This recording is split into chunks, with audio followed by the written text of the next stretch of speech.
back to Ball Homestead again. Today I'm starting a batch of tomatoes, but this time I'm adding jalapenos, onions, some garlic from the garden, and I seasoned it up. I'm putting it all in the roaster and I'm gonna cook it all night, and then I'm gonna mash it up and make like Rotel. I'll show you what it looks like. We are still getting tomatoes and jalapenos and stuff galore. The only thing I bought in here was the onions.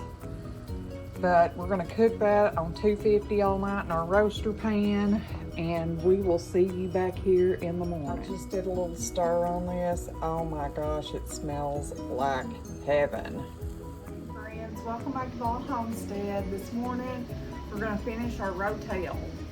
I have already kind of mashed this up, but I'm fixing to immersion blend it. I'll show you before and after. This is our tomatoes. I've just kind of mashed these tomatoes up and the onions and stuff. But next we're gonna blend it all up, and then we're gonna add a few seasonings to this to make it Rotel. I've looked at a few recipes online up, and I found something that I thought would work well for us. So we're gonna get started on it. We're gonna add a tablespoon and a half of coriander.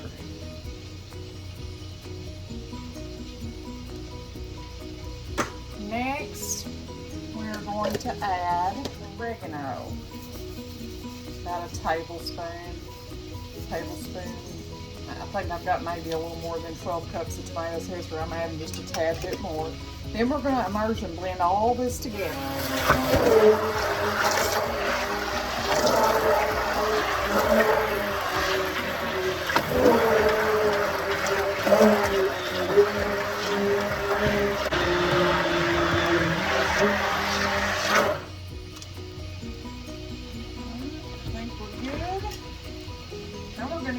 Jars filled. To do a variety of sizes, so I'm going to do some half pints, some pints, and then we'll kind of go from there. Because, you know, you never know what kind of recipe you're going to have to need this for. So I've got 3, 6, 10 half pints here, and we're going to see how far we can get with that. All right, let's get these jars filled.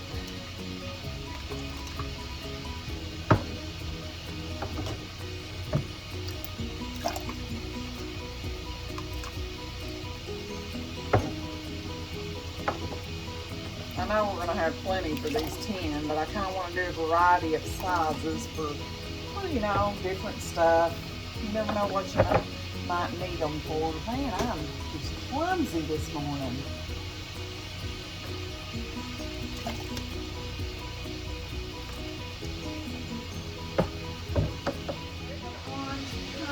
Now we've already got our 10 half pints. Now we're moving on to pints. We're going to see how many we get of those. We're going to move on to quarts, because I think this would be really good in soups, chili, like a chili base. So we're going to do some quarts too. Friends, we've got everything jarred up. 11 half pints, 5 pints, and 5 quarts. That's pretty good. I'm excited about this. So now we're going to get all the rims wiped, the citric acid added, and then lidded and put in the canner. We're probably going to have 2 batches here. I know we will. So we're going to get that started around and just make sure there isn't any air bubbles in each jar. We're going to just have this little tool here, and I just run it around, make sure there isn't any large air bubbles. And then we'll add our citric acid. I already seasoned these tomatoes whenever they were cooking, so I'm not going to add any more salt to them. But if you want to, I mean, if you don't add, then you might go ahead and add a teaspoon of salt per quart and half a teaspoon per pint. Okay, now we're going to add our citric acid, and for each quart we're going to add a half of a teaspoon. I have a 1/4 teaspoon here, so each one is going to get 2. Probably should have done this first and then mixed it in.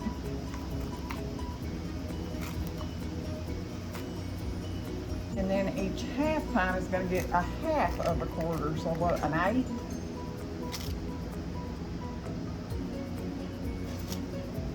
Let's go back around and mix that citric acid in. And then we're going to clean our rims and get all of our lids on. And get this cannon loaded. These need to process for 40 minutes. It smells really good. Now we're going to clean our rims and add our lids. We're going to use our 4-jar canning lids that I get on Amazon. These canning lids are the best, guys. I don't know what happened to Ball in the last few years, but I have had quite a few times of trouble with those sealing properly. These 4-jar lids, so far, I have had no issues. Wipe that rim. We always want to wipe our rim because we want a good connection between the top of the jar, and the lid, so you can get a proper seal. A box of wide mouth and a box of regular, which I use far more regular than I do wide mouth. But anyways.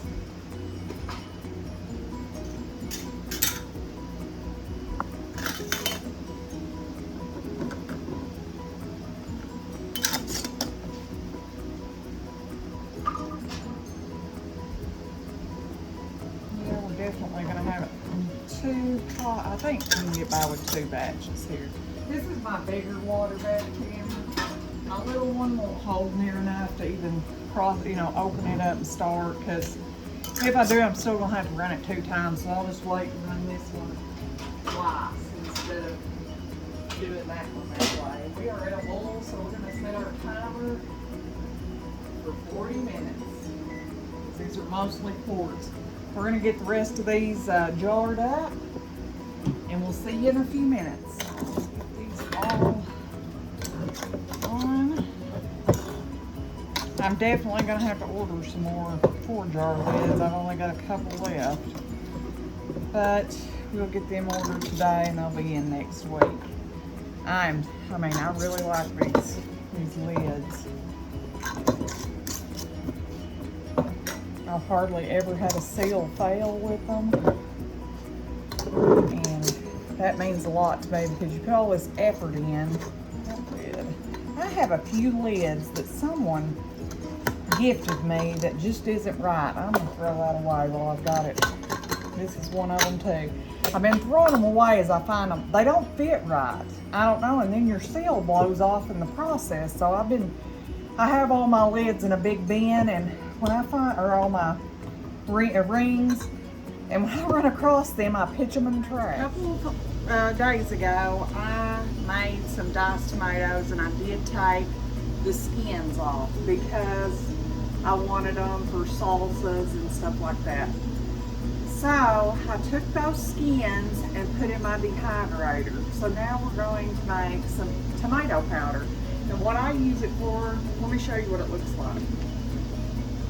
They're dehydrated. You can take these, get up here closer, and you can turn them into a wonderful thickening powder for soups and chili and stuff like that. I always, if I'm going to make the effort to take the skins off, I'm going to do something with them. I don't like to waste. So I'm going to show you how I process those up. We're just going to put our skins in our Ninja. That's what I use. You can probably use a food processor or whatever. We're going to put them in.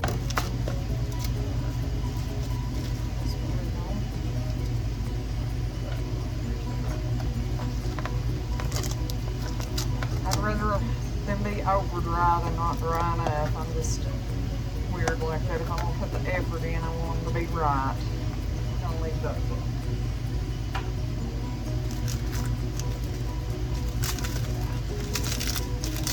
So on this side, it's really dry. The other side, not so much. But this should get me to be able to show you what I do here. It doesn't take but a minute. I mean, you know, if you're going to get the skins off anyway, you might as well use them for something. So I just fill my mix up. We're gonna blend those up. All right, now we're going to use, I learned about this on one of my homesteading channels. I can't remember which one, but I ended up buying it and it works like a charm. It is a coffee grinder because all your food processor and stuff's gonna make it in is big pieces. This is gonna take it to a whole new level. You're gonna put it in there and then grind it up. See how much smaller it has taken that. There's a few chunks, but I'm gonna take them out and put them to be redone. But it's just like a fine powder. I'm gonna get a jar and show you.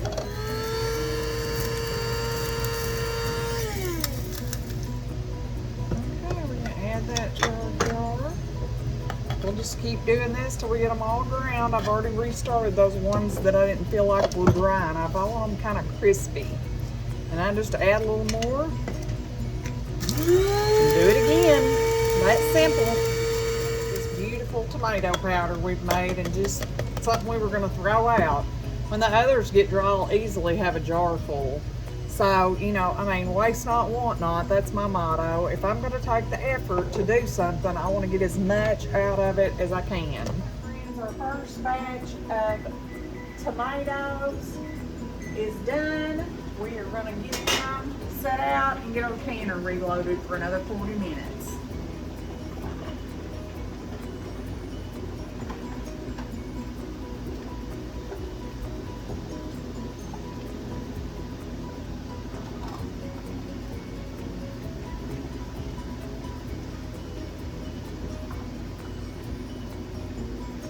These next batch won't have to go for 40 minutes. They'll just need to go for 30 because they are smaller jars. I forgot about the quarts this time in there and everything. Anyways, the next batch only has to go for 30 minutes.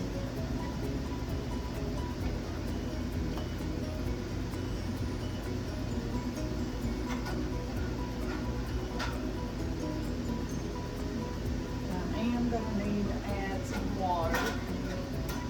We're going to do that.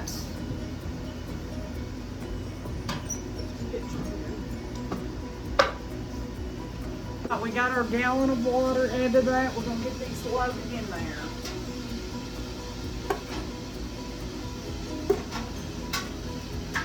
And I believe I can get them all in there. I believe so anyways.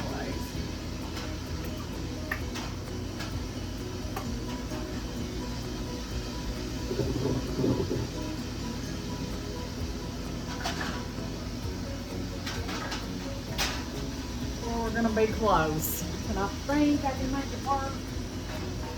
I think. Perfect. And we're gonna get it up to a boil and time it for 30 minutes. See you in a few. I'm really pleased with the amounts I got. I shouldn't need to do any more of this year. This should do Wayne and I fine for till next season. We have so many tomatoes. I think I have 35 quarts canned. I've made one batch of salsa. We have 10 half pints of pizza sauce, which I want to do a little more of that because we love to make homemade pizzas. And now we have all this yummy Rotel. Life's good on our homestead. This is a beautiful sight. Not only is this saving me money, everything comes from our homestead except the onions. I did purchase those. Well, I purchased them for the bread and butter pickles and had some left because my husband doesn't like onions unless they're cooked down and stuff. So we don't really eat a lot. I put me up some green onions every year in the freezer to have omelets or whatever with, but that's all. But we got that, and we also made our wonderful tomato powder, which we've got more in the dehydrator. I wasn't quite happy with, it wasn't as crispy as I wanted it to be, so I'm gonna run those again. But this will be used to thicken up soups and chilies and just whatever. Okay friends, we got our wonderful Rotel made, And this should be enough to last us for a year. I'm super pleased with that. It's a good thing to have in the pantry. It's one less thing I've got to buy. And that makes me happy. Plus, I know what ingredients went into it, and that makes me happy also. Thank you for following along in our journey, and God bless you. Until next time, friends. Goodbye.